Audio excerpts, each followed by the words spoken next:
Hello, and welcome to the Dark-type Pokemon tier list. We are past the halfway point. It's all downhill from here.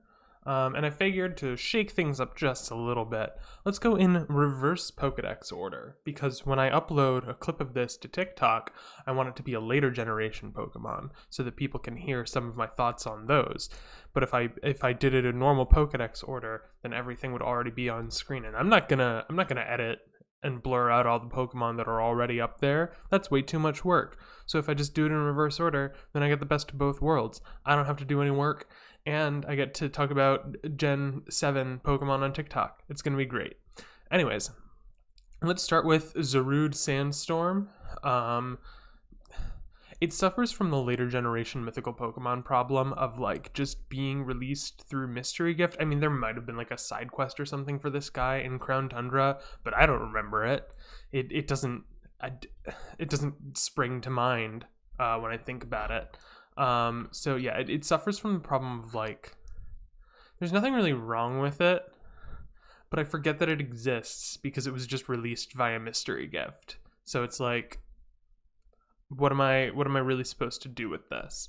It's fine. It also struggles from the fact that there was another grass monkey released in the same generation. Granted, this is a darkened grass monkey, but it's competing against Rillaboom, and Rillaboom is fine. I don't love the design, but Zarude is kind of worse. It's less humanoid, which is nice, but it's still just like a grass monkey. I don't really have any particular emotional attachment to it.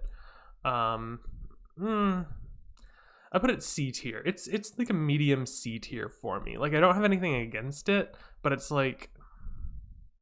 sure, it exists, I guess. I don't have a problem with it. It's fine. Grimmsnarl and Morgrim I can get behind. Impidimp is cursed. I don't like Impidimp. I think that it's very upsetting to look at as a Pokemon. But Grimmsnarl and Morgrim, I really, really like what they were going for. The fact that they're just super lanky, scraggly guys, but they have this magic hair that covers their body and makes them look super jacked. It's kind of like Bayonetta, if Bayonetta were a bodybuilder. And I think that's fun. Like I said, Impidimp is cursed, but I'm not going to hold that too much against the line because I think that Morgrim and Grimmsnarl have a much stronger aesthetic. Yeah, I mean, I like a lot of what's going on here.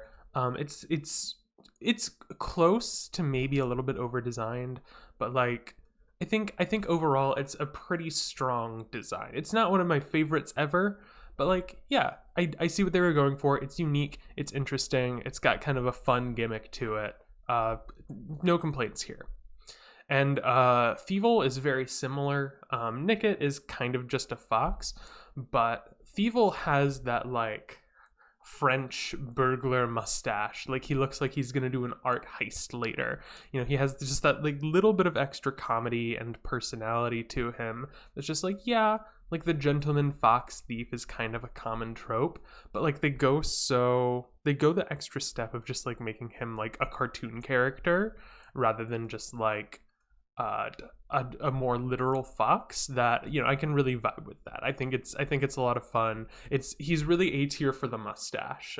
Without the mustache, he'd probably be a B tier, but it's the facial hair makes it for me at the end of the day. Guzzlord, every time I look at this thing, I'm why are its arms inside its mouth? Why a lot of things? I don't like Guzzlord. I don't like a lot of the Ultra Beasts. I really don't like Guzzlord. I think it's odd. I think it's off-putting. I don't... If you like Guzzlord, I really genuinely want to know why. Leave it in a comment. Leave, whatever. Help me understand this design if you're a fan of it. Because it's just so much, and yet also so little to me. I look at it, and I don't know what to do with it. I don't like Guzzlord at all. I don't like most of the Ultra Beasts, but I really don't like Guzzlord. Malamar gets points for me for being one of the first like really bizarre cryptic evolutions. Like the fact that you had to teach Inkay a specific move, I think Topsy Turvy. Was that the move? I don't remember, but you need to teach it a specific move, get it to a certain level, and then flip your Nintendo 3DS upside down, and that would trigger the evolution. And that's just so bizarre. Like the gyroscope was in the 3DS, so like it's doable, it was consistent, and it worked. But like who thinks of that, who was sitting down in the Pokemon Company boardroom and was just like, what if one of the Pokemon that we release in this next generation evolves by the player flipping the console upside down at the end of a battle? Do you think that would be fun and interesting? Do you think the kids will like that? And like, it's memorable, it's unique, and it gets a lot of points for me for that. But like the design itself, it's fine. It's a squid. It looks sinister. It looks, like evil, but also psychically powerful, I guess. Like I get what it was going for. But I don't know if it's super endearing to me beyond like the bizarreness of the evolution, personally. Hydreigon is, the pseudo-legendary of Gen 5. Obviously, people are attached to this thing because it's an absolute monster in battle. But battle power isn't taken into consideration. And I still like Hydreigon. I don't want this to be a Hydreigon hate thread, but like, it's maybe a little bit much. Like, I've come to bat for a lot of the like early generation evolutions that's just like 1 and then 3, and Dinos, Violet, and Hydreigon kind of follow that pattern of Dino, Ein, being 1 head, Zvylus, Zvi being 2, and then Hydreigon, Dry, 3. It kind of follows that theme, but it's the fact that as Hydreigon, its arms are heads. It's always looked like arms to me, and I'm pretty sure that in the 3D models it uses the other heads like arms. And that's the biggest thing that I find off-putting about Hydreigon. Like, if it had even just like 2 super stumpy little arms and then the 3 heads, I probably wouldn't mind it as much. But the fact that it uses 2 of its heads as arms, it's weird to me. I like Dino and Zvylus. I think that they're pretty good. And like Hydreigon as a whole is so close to being good. Literally, if it just had like 2 tiny little stumps coming out that it could wiggle around underneath the head arms, I'd probably put it A tier. But the head arms I find strange. Bisharp I think is really cool. The sort of like armored chess piece theming. It's a steel and dark Pokemon. I just went through the list of Pokemon. I don't think any other Pokemon are dark and steel type, so it's kind of got that unique thing going for it. And it's, the concept of like a chess piece Pokemon, it's strong. It kind of puts in your head like, oh, this is a Pokemon you really need to use tactically, which is true because as a dark and steel type, it's got a handful of resistances, a handful of immunities, but also a super glaring fighting type weakness, and it was introduced in the generation of fighting types. So it's like, it sort of like subliminally tells you like, you need to be pretty strategic when you use this. You need to, be careful about when you send it out, the sorts of situations you use it in. And dark types as a whole are kind of like the more like tactical, underhanded kind of Pokemon. So I think that Bisharp as like an evil chess piece works really well. I think it's a really good, strong concept. So I'm gonna make Bisharp my first S tier because it's like I said, it's the discrete parts of it kind of work together and synergize into a greater design than the sum of its parts, personally. Zoroark is kind of an interesting guy because when it was released in Gen 5, it wasn't quite event exclusive, but it was kind of weird to come by. It was kind of the Eevee thing where like you get one as a gift Pokemon in Black and White 2, and there was another one that was released during events, and I think there was even like a movie tie-in with some of the Pokemon where you could get either a Zorua or a Zoroark. It's one of those Pokemon that I think they were trying to sort of like keep Lucario hype train going, of like it's not a mythical Pokemon, it's not a legendary Pokemon, but like it's sort of this like interesting, unique event thing that you could get involved in. But I don't. Zoroark strikes me as they were trying to make another Lucario, but you can't catch lightning in a bottle twice. You just can't. And like I think Zoroark is a good design, and I love the concept of the illusion ability, where it looks like it's the last Pokemon in your party, and that can be used for a lot of fun and interesting shenanigans. But I could take or leave Zoroark, honestly, personally. Like its actual design is like, sure, I guess, like that sure is a Pokemon.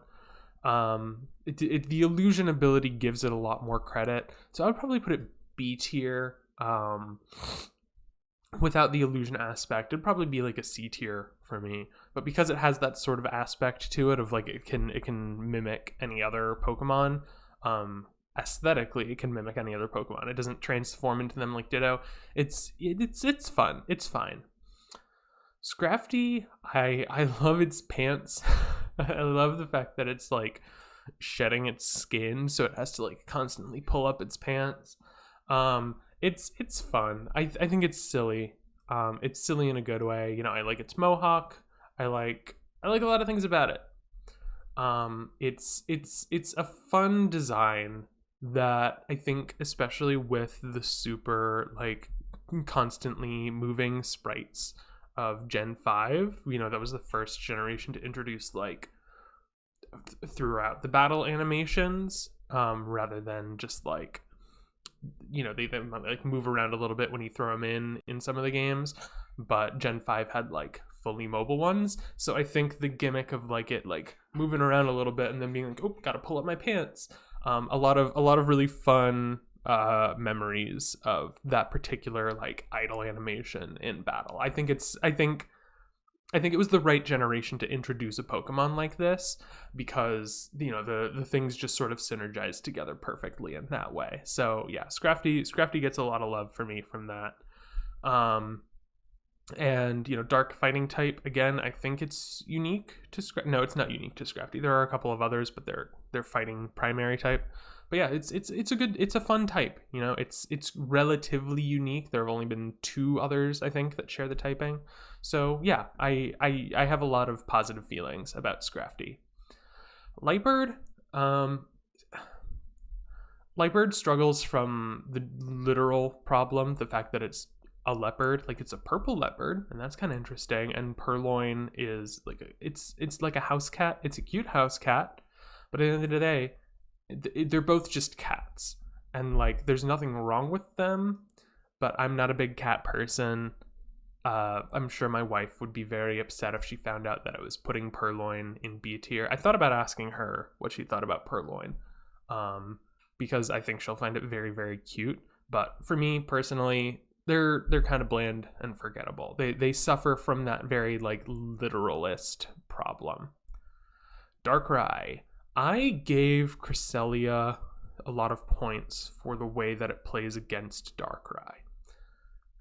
And a big part of why I felt like it deserved points for that is because I don't like Darkrai. Darkrai is like the ultimate edgelord Pokemon. Maybe second to another Pokemon coming up on this list, but like it's just, oh, it's the nightmare Pokemon. It'll put you to sleep and then eat your dreams. Like Gengar already did it, and Gengar did it better while having that goofy, smug grin on its face. Darkrai is just so serious and so edgy, and again, that is a design aesthetic that appeals to a lot of people. But for me personally, I could do without it. I could do without all of the like edgy Pokemon. And like, don't get me wrong, I know that dark type is like the edgelord type. It's literally evil type in Japanese, but I could do without Darkrai. It's too much for me personally. Weavile, I think, has a lot of good. I love the sort of like goofy smirk on its face and the kind of like wincy expression that it's making. It's one of the better cross-generation evolutions. As we all know, Generation 4 was the generation of, taking old, forgotten, like Kanto and Johto Pokemon and slapping a new evolution onto them and calling it good. And Sneasel was definitely one of those that needed it. It was so close to being like competitively useful that it just needed a little bit extra stats, a little bit extra move pool, and Weavile was exactly that for it. But from a design perspective, I think also Weavile builds off of a lot of what Sneasel had going on, and they work together really well. Yeah, I appreciate the like I said, the personality that Weavile has. It has that sort of scrappy, underhanded type of aesthetic to it. It looks like it'll pocket sand and then punch you in the back of the head, sort of thing, or claw you in the back of the head.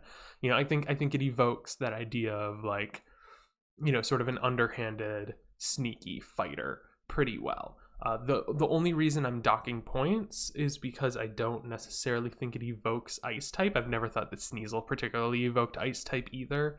But as a dark type Pokemon, I think you could do a lot worse. I mentioned that there might be an edgier Pokemon coming up, and here we are with Absol. It's not so much that Absol in and of itself is an edgy design, but it is a design that a lot of very edgy people like. And that's fine. That's not Absol's fault. It's just out here existing.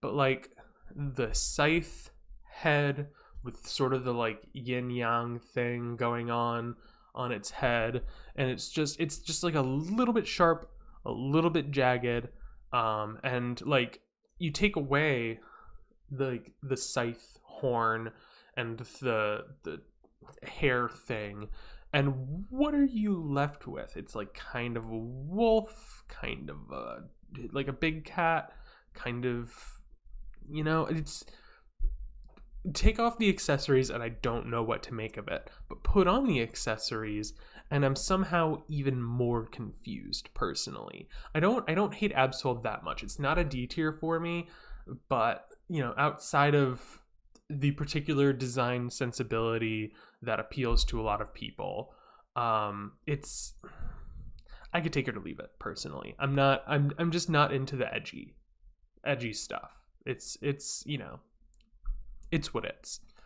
Sableye, I love. Sableye is just this weird little gem goblin that, it's dark and ghost type, which was very memed in the same generation that Wonder Guard was introduced, because through some skill swap shenanigans, you could make it so that Sableye was literally invincible. And that's a fun, sort of historical thing. Obviously nowadays with fairy type, it's no longer as ridiculous, and I think that Wonder Guard specifically was made immune to skill swap. They made it so that it wasn't ever actually viable, and even if you could pull it off, you were stuck with Sableye, who isn't very good statistically. But I love the big beady gem eyes and all the gems on its chest and its back. And in the GameCube RPGs, whenever it would get hit, it would recoil back and then would have this super big Cheshire cat toothy grin on it. I think Sableye just has so much personality, so much interest. This like I said, it's a weird gem goblin, and I love that for it. I think it's such a fun and funny, and it's a great. I'd put it above Bisharp, honestly. Sableye just it just works for me. It just tickles the right parts of my brain. Mightyena is fine, but similar to Lightbird, it suffers from that very literal problem of it's a hyena. you know? It's kind of a literal hyena. And like it's kind of got some unique elements to it, like they really play up the dark typeness of it, but like it just suffers from being a very literal hyena. It's a hyena. And like there's nothing wrong with that. I think as hyena designs go, this is about as good as you could hope for. So hyena fans, I'm sure you love Mightyena and Poochyena. But like B tier is for the designs that are like perfectly competent but aggressively literal. Houndour and Houndoom are really fun. You know, they're heck hounds. You know, they've got that like the bone sort of theming, and Houndoom has these giant stupid horns that kind of work. Dark and Fire, what a fun type combination. Obviously later shared with some others, but you know, Houndoom just works. You know, it's the concept of like a literal hellhound. You know, it has the like, it breathes fire and it's dark type and it's a hound. You like it's kind of in a sense like a literal interpretation of that design, but it's a more interesting concept than just a animal, and that gets credit for me. You know, it gets credit for not necessarily just being like a animal. It's kind of like a mythical creature, and you know it kind of suffers from the fact that like it was only available in Kanto in Gold, Silver, and Crystal. Like you can't get it until you're like 90% of the way done with the game. So, you know, that's kind of a downer. I wish that it had actually been made available in the region that it's supposed to be from, but that's Gen 2 has a lot of problems related to that. But yeah, it's, how can you not like Houndoom? I think it's very strong. And we are ending with me being perhaps one of the more basic people out there. Umbreon is not my favorite Pokemon. It's not my favorite Dark-type Pokemon even. I think I prefer a lot of what Sableye has going on, but it is my favorite evolution. I know that's kind of basic and that's kind of common, but like I love the moon theming and the way the colored bands on it glow. I love its shiny form, how the bands go from yellow to blue. I think that's a really cool shiny form. It's the dark type evolution, but like it's not edgy, you know, outside of the red eyes. Like it looks friendly. It looks like a companion. It doesn't look like, oh, it's so evil and dangerous and it's gonna fight you in the wild. Like it evolves from happiness. It just evolves from happiness at night, and so it's dark, and like it just doesn't have that like pure edge type of aesthetic to it that a lot of dark types fall into. It's, you know, I'm kind of preaching to the choir, but like Umbreon is great. I've barely met anyone who doesn't like Umbreon outside of like being annoyed at how popular it is. And like, don't get me wrong, I've definitely had my fair share of being annoyed at how popular things are, but Umbreon is good. I don't know what you want from me. It's a really good evolution. It's my favorite evolution. It's a really good design overall. It's popular for a reason. Get off my case. But yeah, here we are at the end of the dark type tier list. You know, I have obviously some personal biases over this, but dark type on the whole, I think is pretty good. Like they've come up with a lot of different ways to evoke that sort of like scrappy, underhanded, evil type in Pokemon. You know, they've I feel like dark type as a whole, they're less afraid to go goofy because they're supposed to be like villain Pokemon essentially. So they're not afraid to like, you know, add a little bit of extra stuff to it. You know, they're not afraid to, you know, give Thievul, you know, a gentleman thief mustache. They're not afraid to give Scrafty pants that it has to keep pulling up. And Sableye, you know, I love its just complete goblin energy to it. I just smile every time I see this thing. So yeah, dark type on the whole, very good. Thank you very much for watching. This is the 10th tier list, so 8 more types. Well, the 10th type tier list. If you count the Pikachu, there are also 11. But yeah, it's 8 more types to go. I've somewhat subtly implied that if you want a specific type next, then you can feel free to recommend it. But I'm gonna say it explicitly now. You know, you can see what types I've done. You can see what types are left. If there's one you really want to hear my thoughts on, then leave a comment and I'll make it happen. Unless I'm saving it for something specific, which I might be. So yeah, thank you so much if you made it this far in the video. I hope you enjoyed. Let me know what you think, if you agree or disagree with some of my placements. Thank you very much for watching, and I will see you in the next one.